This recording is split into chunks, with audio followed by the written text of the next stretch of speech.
자, 오늘 말씀 나누겠습니다. 오늘 이렇게 6장 8절부터 말씀을 보면 하나님께서 일꾼들을 준비시키시는데 참 놀라운 방법으로 이렇게 준비시키심을 우리가 말씀을 보면서 발견하게 됩니다. 자, 여러분들, 일꾼은 우리가 세우지만 우리가 일꾼을 발견해서 세우는 것이 아니고 하나님께서 예비해 놓으신 일꾼이 있습니다. 그래서 그 일꾼들을 지금 사도들이 한 것처럼 기도하면서 하나님이 원하시는 일꾼이 누구인가를 찾아서 그를 세우는 것이 이게 일꾼을 세우는 성경적인 원리예요. 예수님께서 승천하시기 전에 제자들에게 약속하신 말씀은 예루살렘과 온 유대와 사마리아와 땅끝까지 이르러 내 증인이 되라, 이 약속의 말씀을 주셨습니다. 그런데 그 단계마다 그 단계를 감당할 일꾼들을 주님이 예비해 두셨어요. 훈련시키셨습니다. 자, 예루살렘은 누굽니까? 주로 사도들 중심입니다. 지금 박해로 말미암아 제자들이 다 흩어지지만 사도들은 예루살렘에 남아 있어요. 그리고 유대와 사마리아는요, 오늘 여기 쉽게 말하면 7명의 집사입니다. 성경에 집사란 말이 없어요. 이해를 돕기 위해서 7명의 집사를 갈등 속에 그 갈등을 해결하기 위한 방법으로 세웁니다. 그래서 이들의 주요 임무는 사실은 뭐였냐면 과부들을 이렇게 음식 나누는 일 하는 거, 필요 채워주는 거, 이게 주된 임무였어요. 근데 오늘 7장에 와보니까 그 중에 맨 앞에 기록이 되어 있었던, 이거 순서상 맨 앞에 있는 건 가장 중요한 인물이다, 그런 말이에요. 스데반의 사역을 보면 놀라운 역사를 해요. 그리고 그 스데반이 순교함으로 말미암아 두 번째 인물이 누굽니까? 스데반 다음에 빌립이죠. 빌립으로 말미암아 사마리아의 복음이 전해져요. 자, 그럼 요 단계를 위해서 지금 준비된 일꾼들은 지금 여기 7명의 이 집사들이란 말이에요. 그러면 땅끝은요, 8장에 가면 사울이 드디어 등장을 합니다. 하나님은 땅끝을 복음화시키기 위하여, 땅끝은 당시에 스페인이에요. 바울이 스페인까지 못 가고 로마에서 죽습니다만, 그 단계를 위해서 하나님은 바울을 준비하셨어요. 자, 여러분 어떻습니까? 하나님이 약속하신 말씀을 성취하기 위하여서 각 단계마다 쓰실 일꾼들을 주님이 예비해 두셨습니다. 자, 우리 성도교회를 향한 하나님의 약속이 있습니다. 그러면 그 약속을 성취하기 위하여서 하나님은 일꾼들을 세우셨고, 그리고 지금도 준비해 놓으신 것을 우리는 알아야 돼요. 그리고 믿어야 됩니다. 일꾼을 세우는 것은 그 준비된 일꾼을 우리가 기도하며 찾아서 발견해서 하나님의 뜻 가운데 우리가 세워가는 거예요. 하나님은 그 일꾼들을 통해서 일을 해 가시는 거예요. 자, 일꾼은 하나님이 세웁니다. 저기 배경희 목사님 몇 번 제가 말씀을 드렸는데, 부산 서부교회, 지금도 그 교회가 있고 많이 지금은 약해진 걸로 알고 있는데, 엄청난 그런 주일학교의 숫자를 자랑했던 교회가 이 교회입니다. 근데 이 배경희 목사님 특이하게도 80이 넘도록 설교를 하셨고, 그 이후에 이제 순교를 하셨는데, 이분은 후계자를 세우질 않았어요. 어떤 생각이었냐면, 후계자는 사람이 세우는 것이 아니고 하나님께서 세우신다, 딱 요 주관이었습니다. 어떻게 보면 굉장히 무모해 보이지만 이건 어떻게 보면 저는 그렇게 생각해요. 굉장히 성경적인 것이고 또 말씀의 원리를 따르는 것이다, 저는 그렇게 믿습니다. 우리 후계자들 세우기 위해서 많이 고민하고 또 과정도 있고, 어떤 경우는 뭐 아들들을 세우기도 하고 다 하는데, 백 목사님 그렇게 안 하셨어요. 이분은 하나님만 바라보고 하나님의 손길, 하나님이 예비하신 사람이 있다.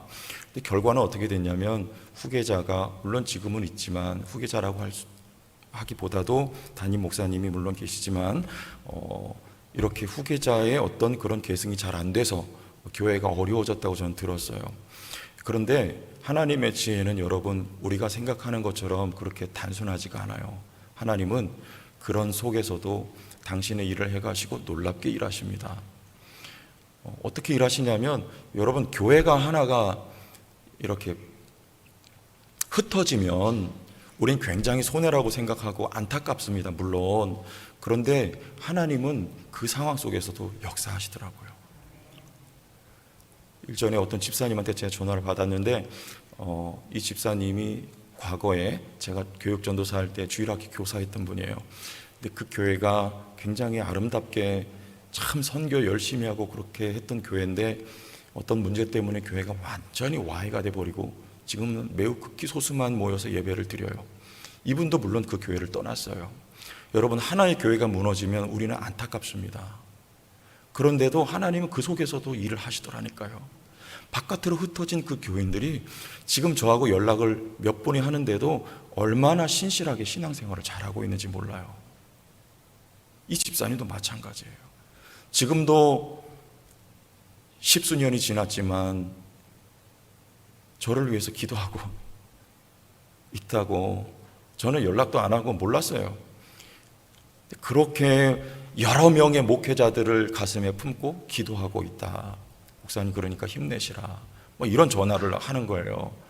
저를 위해 기도해 주신다고 해서가 아니라, 흩어져서 이게 신앙생활 안 하고 교회가 완전 망가질 것 같은데, 여러분, 그렇지 않더라는 얘기. 하나님은 놀랍고 오묘한 방법으로 당신의 자녀들을 기르시고 하나님의 역사를 진행해 나가고 계셨다, 그 얘기예요. 배경희 목사님 후계자 하나님께 맡겼어요. 하나님은 우리 눈에 보이는 현상이 아니라 감춰진 어떤 역사 속에 하나님이 일하고 계세요. 요지는 뭡니까? 하나님이 일꾼도 세우신다. 이거 믿고 우리가 성도교회를 향한 하나님의 약속을 이룰 일꾼들도 하나님이 세워주실 걸 믿고 기도하고 그렇게 나가야 된다, 이 말씀을 드리는 것입니다. 자, 그런데 또 한 가지, 우리가 말씀드렸던 그런 맥락 속에서 이 지금 세워진 일꾼들이 어떻게 세워졌는가, 어떤 과정인가를 한번 또 말씀을 드릴게요. 자, 여러분, 여기 스데반이 지금 6장 말미에 등장을 하는데, 이 7명의 일꾼들이 지금 선출이 되고 배출이 된 배경이 어떤 겁니까? 교회의 갈등이죠. 히브리파와 헬라파의 갈등이 있었어요. 만약에 그 갈등이 없었더라면 여러분, 일꾼도 세워지지 않았을 것입니다. 갈등에 대한 치유책으로 일꾼들을 세웠는데, 하나님은 놀랍게도 그들을 통해서 지금 이방을 향한 선교를 열어가고 계세요. 여러분, 우리는 갈등 혹은 여러분의 인생에 어두움, 그러면 우리는 없어져야 될 것으로만 생각하지만, 하나님은 놀랍게 일하세요. 그 상황 속에서도 하나님은 당신의 일꾼들을 준비시키시고 역사하신단 말이죠. 자, 우리 사울의 이야기를 8장에 보면 8장 3절에 이렇게 말합니다. 사울이 교회를 잔멸할새 각 집에 들어가 남녀를 끌어다가 옥에 넘기니라. 사울의 등장을 이렇게 그려요. 여러분, 지금 사울은 어떤 일을 하고 있습니까? 그의 역사 전체를 펼쳐놓고 보면 지금 어두움의 시간을 통과하고 있는 거예요. 우리는 이 어둠의 시간이 없었으면 좋겠다고 여기지만, 아니요, 하나님은 지금 이 시간도 일하고 계시다는 거예요. 우리는 어둠이 없어야 되겠다 생각하지만 하나님은 그것을 통하여서도 당신의 일을 진행하고 계십니다.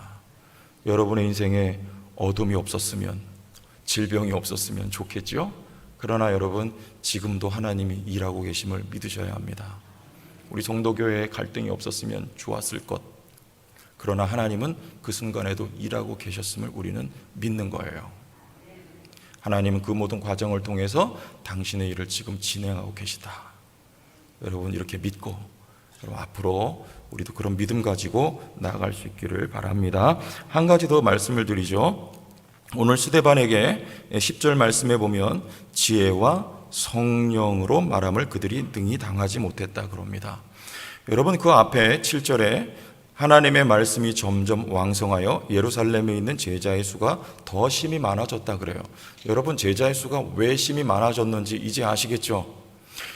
교회에 하나님이 부흥을 허락하실 때, 양적인 또 영적인 부흥을 허락하실 때 질적으로 성장하며 양적으로도 하나님이 허락하시는데, 목적이 무엇입니까? 그냥 여기 모여 있으라는 거 아닙니다. 10만 명, 50만 명, 100만 명, 이게 목적이 아니에요. 흩어지는 게 하나님의 목적이라는 거예요. 여기 하나님이 이 제자의 수가 더 심히 많아지게 하신 것은 지금 이 박해를 통과하여서 이들이 온 땅에 흩어지는 것이 목적이었어요. 왜냐하면 땅 끝까지 이르러서 주의 복음이 전파되어 가야 하기 때문에 하나님은 그때를 지금 예루살렘 교회를 통해서 준비하고 계셨던 것입니다. 당시에 예루살렘 교회 숫자는 학자들은 2만 명에서 2만 5천 명을 봅니다. 어마어마한 숫자예요. 흩어지는 게 목적이에요. 그럼 여기 오늘 스데반에게 임했던 이 지혜와 성령은 무엇이 목적입니까? 감당하는 거죠. 하나님이 여러분에게 믿음 주시고 또한 지혜, 하나님 은사를 주셨다는 것은 여러분 있는 자리에서 감당하라는 뜻입니다. 스데반이 감당해요. 성령으로 말함을 그들이 능히 당하지 못하며 대적하는 많은 유대인들과 대항하여서 여러분 감당합니다. 그리고 돌에 맞아 순교하는 자리에서 감당합니다. 여러분 그 감당의 능력이에요. 스데반이 순교하였더니 그 순교의 피를 타고 여러분 교회가 확산해 나가는데 놀랍게 뻗어나갑니다. 하나님이 우리에게 믿음 주셨다면 여러분 있는 자리에서 감당하는 주의 일꾼들이 될 수 있기를 주의 이름으로 축원합니다. 힘듭니다. 어렵습니다. 욕먹습니다. 인정도 못 받습니다. 그러나 누구 보고 감당하면 됩니까? 나를 부르시고 준비시키시고 세워주신 하나님 보고 감당해 나가세요. 여러분의 감당함으로 말미암아 교회가 힘있게 세워져 나갈 것입니다. 우리는 알지 못해요. 눈앞에 있는 요만큼 우리는 제천지역.